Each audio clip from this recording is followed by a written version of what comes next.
ஆசையெல்லாம் காணல் நீரா போச்சு. படிக்கணும்னு கனவு கண்டேன். ஆனா இப்போ படிக்கிறதே கனவா இருக்கேன். காலேஜ்ல எனக்கு சீட்டு கிடைக்காதா? எவ்வளவு முயற்சி எடுத்தோம். மணல் வீடு மாதிரி எல்லாமே உடைஞ்சு போச்சு.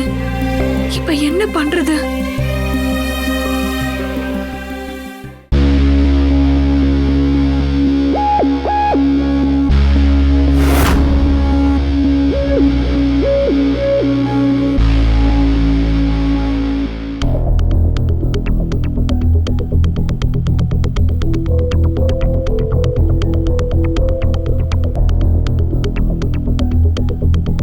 யார் சார் நீங்க?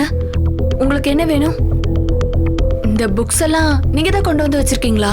நீங்க சக்தி தானே? ஆமா சார், நான் தான் Shakti. My name is Ashok. நான் தான் உங்களுக்கு கிளாஸ் எடுக்க வந்திருக்க புது மாஸ்டர். நீங்க என்ன சார் சொல்றீங்க?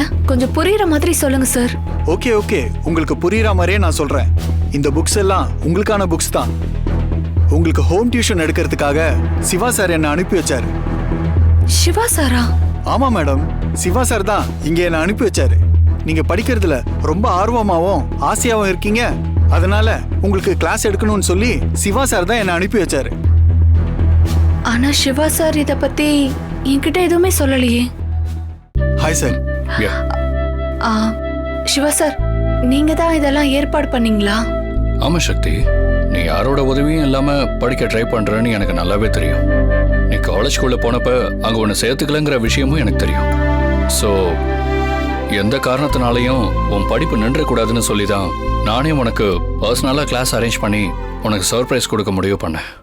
நீங்க சொல்றத கேட்கும்போது எனக்கு ரொம்ப நெகிழ்ச்சியா இருக்கு சார். என் மேலையும் என் படிப்பு மேலையும் நீங்க காட்டுற அன்புக்கும் அக்கறைக்கும் நான் என்ன கைமாறு செய்ய போறேன்னே தெரியல சார். ஆனாலும் ஹோம் டியூஷன் மாஸ்டர்லாம் எதுக்கு சார்? அதெல்லாம் ஒண்ணும் இல்லை சக்தி. எனக்காக எவ்வளவோ பொறுத்துக்கிட்டு சில விஷயங்களை நீ பண்ணும்போது உனக்காக நான் இந்த சின்ன ஹெல்ப் கூட பண்ணக்கூடாதா? நீ யோசிக்காம இதை வேண்டானே சொல்லாத.